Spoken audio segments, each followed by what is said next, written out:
Good evening बच्चों। आज हम लोग देखेंगे मादा जनन तंत्र। पिछले क्लास में हम लोगों ने देखा था नर जनन तंत्र, तो आज हम लोग क्या देखेंगे बच्चों? मादा जनन तंत्र। तो आइए सबसे पहले हम लोग अपने टॉपिक को समझ लेते हैं कि इसका मतलब क्या होता है। तो जैसा मैंने आप लोग को बताया था, नर जनन तंत्र का मतलब जनन मीन्स किसी भी जीव द्वारा अपने जैसे जो संतान उत्पन्न करने की प्रक्रिया है उसको जनन कहते हैं। और यहाँ तंत्र से जो मतलब है वो अंग तंत्र से, ठीक है। अगर आप लोग इसको विस्तार से देखना चाहते हैं कि जनन क्या होता है और अलैंगिक जनन क्या है, यह कैसे काम करता है, इसका क्या अभिप्राय है, तो आप लोग एंड बटन पे जाके इस वीडियो को देख सकते हैं, ठीक है। आइए अब इसको हम लोग देखते हैं। जनन तंत्र, इसको तो मैं पहले ही बता चुका हूं पिछले वीडियो में। अब हम लोग यहाँ देखते हैं मादा का मतलब क्या है। तो देखिए, मादा का जो सिंपल मतलब होता है ना, आम बोलचाल में हम लोग इसको क्या बोलते हैं, जो स्त्री होती है उसी को हम लोग क्या बोलते हैं, मादा, या इंग्लिश में इसको हम लोग क्या बोलते हैं, फीमेल, ठीक है। तो कहीं भी अगर नर आए तो उसका मतलब आप लोगों को क्या समझना है, मेल या पुरुष, और मादा आए तो स्त्री या फीमेल समझना है। आइए अब वन बाय वन देखते हैं। मादा जनन तंत्र, इसमें सबसे पहला लाइन है, मादा जनन कोशिकाओं अथवा अंड कोशिकाओं का निर्माण अंडाशय में होता है। तो बच्चों यहाँ दो प्रश्न उठेगा, कब होता है और कैसे होता है, ठीक है।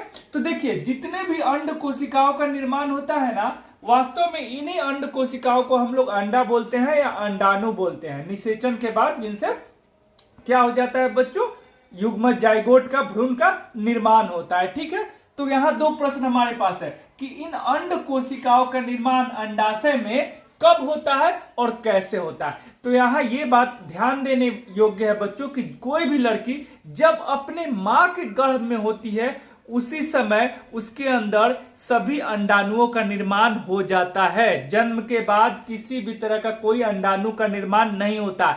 इसके विपरीत एक पुरुष में यौवनावस्था के बाद, जब वो यौवन अवस्था अचीव कर लेता है, प्राप्त कर लेता है, उसके बाद शुक्राणुओं का निर्माण होता है और वो शुक्राणु का निर्माण जीवन पर्यंत चलता है। इसके अगेंस्ट में जो अंडाणु का निर्माण है या अंड कोशिकाओं का निर्माण है, ये किसी भी लड़की में उसी समय हो जाता है जब वो अपने माँ के उदर में या गर्भ में रहती है। उसके बाद कुछ नहीं होता है, ठीक है बच्चों। अब नेक्स्ट क्वेश्चन है कि कैसे होता है। तो आप लोग इस बात को ध्यान में एकदम बैठा लीजिए बच्चों कि कहीं भी शुक्राणु का, अंडाणु का या किसी भी प्रकार के जनन कोशिकाओं का निर्माण होगा तो हमेशा और हमेशा कैसा होगा बच्चों, अर्धसूत्री विभाजन द्वारा होगा। ध्यान रखिएगा, अर्धसूत्री विभाजन द्वारा, ठीक है। हम लोग के शरीर में दो ही विभाजन होता है ना कोशिका का। कौन कौन होता है बच्चों? एक अर्धसूत्री विभाजन और दूसरा क्या होता है, समसूत्री विभाजन। यही दो विभाजन होता है ना बच्चों। अर्धसूत्री विभाजन को हम लोग क्या बोलते हैं इंग्लिश में? तो इंग्लिश में हम लोग इस विभाजन को बोलते हैं मियोसिस। इसके द्वारा जो गुणसूत्र है वो आधा हो जाता है। और समसूत्री विभाजन को हम लोग क्या बोलते हैं, माइटोसिस। इसमें किसी प्रकार के किसी भी कोशिका अंग का जो पार्ट है वो आधा नहीं होता है जबकि डबल हो जाता है, ठीक है बच्चों। तो ध्यान दीजिएगा, जैसे मैं आपसे एक प्रश्न पूछूं कि ये हमारा हाथ है, इसमें कौन सा विभाजन होगा, तो यहाँ तो किसी भी प्रकार के जनन कोशिकाओं का निर्माण नहीं ना हो रहा है बच्चों। तो यहाँ कभी होगा तो क्या होगा, समसूत्री विभाजन होगा, माइटोसिस होगा। सिंपल यही प्रश्न को ऐसे में पूछ दूं, मेरा हाथ है ना, बच्चा था तो यह हाथ छोटा हुआ, अब बड़ा हो गया तो हाथ बड़ा हो गया, सिर बड़ा हो गया, अब चेहरा बड़ा हो गया। तो जितने भी हमारे अंग हैं उनका जो भी लंबाई बढ़ रहा है, ग्रोथ हो रहा है, उनमें वृद्धि हो रहा है या मोटाई बढ़ रहा है, वो किसके कारण हो रहा है, माइटोसिस के कारण हो रहा है। लेकिन जब भी हम जनन कोशिकाओं की बात करेंगे कि जनन कोशिकाओं में क्या होता है बच्चों, तो वहां पे होता है अर्धसूत्री विभाजन, ठीक है बच्चों। तो अब हम लोग को आंसर मिल गया कि मादा जनन कोशिकाओं या अथवा अंड कोशिकाओं का निर्माण अंडाशय में किस विधि से होता है, अर्धसूत्री विभाजन द्वारा होता है। और कब होता है, जब वो बच्ची, जब वो लड़की अपने माँ के पेट में रहती है, यानी उसके जन्म से पहले ही सारे अंडाणुओं का निर्माण हो जाता है। तो फिर यहाँ प्रश्न ये उठेगा, सर तो जब वो यौवनावस्था में आएगी तो उसके बाद क्या होगा? इसको आप लोग समझ लीजिए, ये समझने वाला पॉइंट है। देखो बच्चों, कोई भी बच्ची जब यौवनावस्था में आ जाती है 12 से 14, तो जितने अंडाणुओं का निर्माण हो गया रहता है वही अंडाणु प्रत्येक महीने में ये जो अंडाशय है इससे बाहर निकलते हैं। ये जो अंडाशय है इससे ऐसे बाहर निकलते हैं और बाहर निकल के कहा, योनि के माध्यम से डिस्चार्ज हो जाते हैं, बाहर निकल जाते हैं, ठीक है बच्चों। तो क्या होता है फिर, जन्म से यौवनावस्था तक क्या होता है, तो जो अंडाणु पहले से ही निर्मित है वो परिपक्व होते हैं। ठीक है बच्चों, आइए अब आगे देख लेते हैं। आगे लाइन क्या कहता है, देखिए आगे वाला लाइन भी बहुत अच्छा है। वे कुछ हार्मोन भी उत्पादित करती हैं। अब कुछ हार्मोन का मतलब क्या है, तो बच्चों यहाँ पे 2 हार्मोन है जो आपको ध्यान में रखना है, आप लोग उसका नाम ध्यान में रख लीजिए। ठीक है बच्चों, वो कौन कौन सा हार्मोन है मैं बता दे रहा हूं आपको। वो एक हार्मोन है जिसको हम लोग बोलते हैं एस्ट्रोजन, और दूसरा का नाम है प्रोजेस्ट्रॉन। क्या है, एस्ट्रोजन, और दूसरा का क्या नाम है, प्रोजेस्ट्रॉन। प्रोजेस्ट्रॉन, ठीक है, यही 2 हार्मोन है जो कि फीमेल में डिस्चार्ज होता है, एस्ट्रोजन और प्रोजेस्ट्रॉन। इसके अलावा बच्चों एक और नाम है, उसको भी आप लोग ध्यान में रखिए, अगर दिमाग में रहे तो काम ही आएगा। उसको बोलते हैं HCG, human chorionic gonadotropin hormone. अब मैं ये क्यों बता रहा हूं, जो आप लोग सुनते हैं ना प्रेगा किट या प्रचार में देखते हैं ना कि प्रेगनेंसी का पता लगाइए, तो जब कोई भी लेडीज प्रेग्नेंट हो जाती है यानी गर्भ धारण कर लेती है, तभी उसमें इस हार्मोन का डिस्चार्ज होता है, और ये हार्मोन उसके यूरिन के रास्ते से बाहर निकलता है। तो इसी से हम लोग को मालूम चलता है कि कोई औरत गर्भ धारण की है कि नहीं।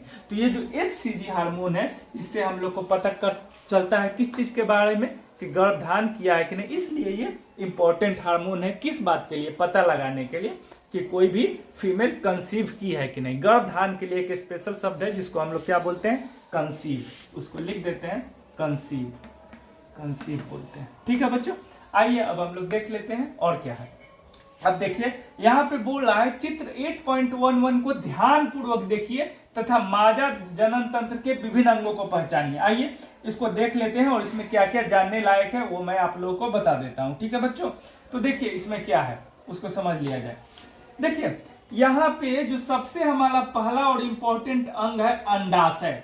ठीक है, इसी अंडाशय को हम लोग इंग्लिश में क्या बोलते हैं, ओवरी। क्या बोलते हैं, ओवरी। और ये ओवरी या अंडाशय किसी भी स्त्री में कितना होगा बच्चों, 2 होगा।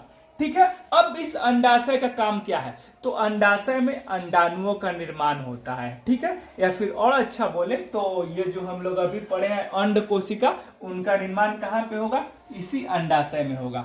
ठीक है, और जब कोई भी लड़की यौवनावस्था में चली जाएगी तो इन्हीं अंडाशय से हर महीने, ध्यान दीजिएगा, हर महीने एक अंडाणु का यहाँ से निष्कासन होता है, बाहर निकलता है। अगर इस महीने इस ओवरी से हुआ, अंडाशय से हुआ, तो अगले महीने इस अंडाशय से होगा। इसी को हम लोग क्या बोलते हैं, मासिक धर्म। जो आप लोग सुने हैं ना, इसी को हम लोग अंडाशय, ये अंड कोशिकाओं को बाहर निकलने को ही हम लोग क्या बोलते हैं, मासिक धर्म, या इंग्लिश में हम लोग इसको क्या बोलते हैं बच्चों, मेंस्ट्रुअल साइकिल। ठीक है, तो ये तो हो गया अंडाशय के बारे में।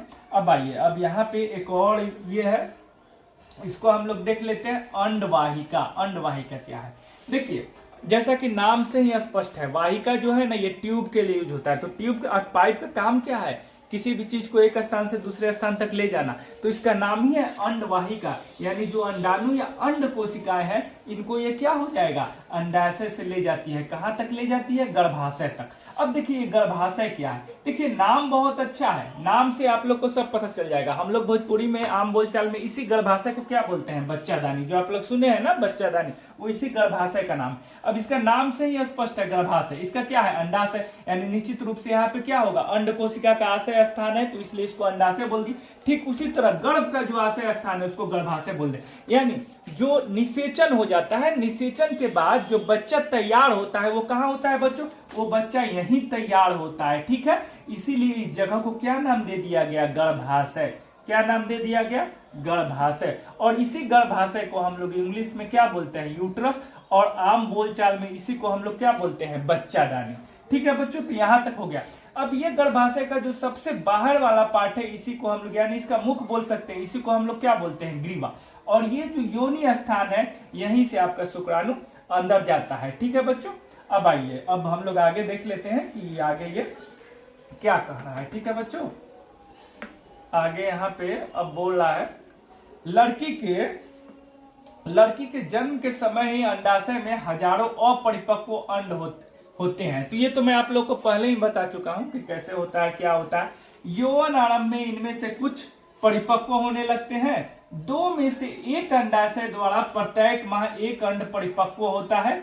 महीन अंडवाहिका अथवा फेलोपियन ट्यूब द्वारा यह अंड कोशिका गर्भाशय तक ले जाए जाते हैं। तो ये मैंने अभी आपको एक्सप्लेन कर दिया, उसी को बता रहा है। ठीक है बच्चों, दोनों अंडवाहिकाएं संयुक्त होकर एक लचीली थैलेनुमा संरचना का निर्माण करती है, जिसे गर्भाशय कहते हैं। गर्भाशय ग्रीवा द्वारा योनि में खुलता है। तो यहाँ मैंने आपको सब कुछ समझा दिया। अगर फिर भी कुछ समझ में नहीं आया तो आप लोग कमेंट में पूछ सकते हैं। आइए अब आगे देख लेते हैं। यहाँ पे ये सब चीज हालांकि मैं डिस्क्राइब कर चुका हूँ, लेकिन फिर भी एक बार आप लोग को बता दे रहा हूँ कि कुछ नया आप लोग को नहीं लगे। हाँ देखिए, ये क्या कर रहा है, ये बोल रहा है मैथुन के समय शुक्राणु योनि मार्ग में स्थापित होते हैं, जहां से ऊपर की ओर यात्रा करके वे अंडवाहिका तक पहुंच जाते हैं। अंडवाहिका, इसी को हम लोग इंग्लिश में क्या बोल रहे हैं बच्चों, इसी अंडवाहिका को हम लोग इंग्लिश में बोल रहे हैं फैलोपियन ट्यूब। बुक में भी लिखा हुआ है ना, इसी अंडवाहिका को हम लोग बोल रहे हैं क्या, फैलोपियन ट्यूब। इसके बारे में मैं बता चुका हूं, इसका क्या काम है, फैलोपियन ट्यूब। ठीक है, अंडवाहिका तक पहुंच जाते हैं, जहां अंड कोशिका से मिल सकते हैं। निषेचित अंड विभाजित होकर कोशिकाओं की गेंद जैसी संरचना या भ्रूण बनाता है। ठीक है, भ्रूण, इसी भ्रूण को हम लोग इंग्लिश में क्या बोलते हैं, जाइगोट। और यही जाइगोट कहाँ स्थापित हो जाएगा, यही जाइगोट स्थापित हो जाएगा गर्भाशय में, और उस तरह बच्चा का निर्माण शुरू हो जाएगा, जो 9 महीने बाद प्रसव पीड़ा के बाद क्या हो जाएगा, बच्चे के रूप में शरीर से बाहर निकल जाएगा। ठीक है बच्चों, आइए आगे देखते हैं। भ्रूण गर्भाशय में स्थापित हो जाता है, जहां यह लगातार विभाजित होकर वृद्धि करता है तथा अंगों का विकास करता है। हम पहले से पढ़ चुके हैं कि माँ का शरीर गर्भधारण एवं उसके विकास के लिए विशेष रूप से अनुकूलित होता है। अतः गर्भाशय प्रत्येक माह भ्रूण को ग्रहण करने एवं उसके पोषण हेतु तैयारी करता है। इसकी आंतरिक परत मोटी होती जाती है तथा भ्रूण के पोषण हेतु रुधिर प्रवाह भी बढ़ जाता है। चलिए अब यहाँ एक प्रश्न और आएगा बच्चों, आप लोग पूछ सकते हैं कि सर ये बताइए, जब गर्भ धारण हो गया, गर्भ तैयार हो गया, वो गर्भाशय में स्थापित भी हो गया, तो उसका खाना पानी कैसे होता है, वो सांस कैसे लेता है, या फिर जो भी अपशिष्ट पदार्थ बनता है वो कैसे बाहर निकलता है। तो बच्चों इसका बहुत ही सटीक आंसर है कि जो भी अपशिष्ट पदार्थ बनता है या जो भी खाना पानी या ऑक्सीजन वो लेता है, उसके लिए सिर्फ एक ही मीडियम है उसके पास। कौन सा मीडियम है, माँ का रक्त, माँ का खून, और दूसरा कुछ नहीं है। ठीक है, अब आइए इसको थोड़ा सा हम लोग समझ लेते हैं कि यहाँ पे कहना क्या हम चाह रहे हैं, उसको हम लोग देख लेंगे। ठीक है बच्चों, यहाँ पे मैं क्या कहना चाह रहा हूँ, देखिए जो माँ का जो रक्त है, इसी के द्वारा बच्चा अपना भोजन, पानी यानी कि पोषण और ऑक्सीजन इसी के द्वारा लेता है, और जो अपशिष्ट पदार्थ बनता है वो फिर माँ के रक्त में ही डाल देता है। अब किसके द्वारा डालता है, क्या ऐसा कोई स्ट्रक्चर होता है जिसके द्वारा डालता है? हाँ बच्चों, ऐसा स्ट्रक्चर होता है, और उस स्ट्रक्चर को हम लोग क्या बोलते हैं, प्लेसेंटा। क्या बोलते हैं, प्लेसेंटा। हिंदी में भी इसको लिख सकते हो प्लेसेंटा, कोई दिक्कत नहीं है, प्लेसेंटा बोलते हैं। ठीक है, जिसको हम लोग आम बोलचाल में बोलते हैं ना गर्भनाल, वो प्लेसेंटा ही है। एक्चुअली इस प्लेसेंटा के अंदर एक पतला सा कॉर्ड होता है जिसको हम लोग बोलते हैं अम्बिलिकल कॉर्ड। इसी अम्बिलिकल कॉर्ड के थ्रू ट्रांसपोर्टेशन होता है। ठीक है बच्चों, होप कि आज आप लोग को बहुत कुछ सीखने को मिला होगा। अगर अब भी कुछ समझ में नहीं आया हो तो आप लोग कमेंट में बताइएगा। Thank you very much.